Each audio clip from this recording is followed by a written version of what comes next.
Hi, good morning po sa lahat. Siya po si Junel. May kapansanan din po siya. Hindi rin po siya makakalakad. From Cagayan de Oro. Ang nagpapaabot po sa atin ng concerned citizen ay po si Ma'am Helen, ang kanyang tiyahin po.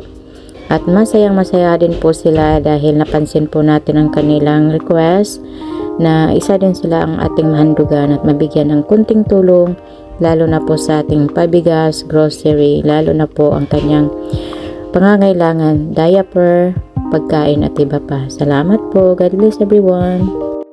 May ngapon Ma'am Jube, nadawat na namong kwarta nga imong gipadala, amo nang gipalit sa bugas, diaper, tinatawag, itlog, o kuan, biskwit.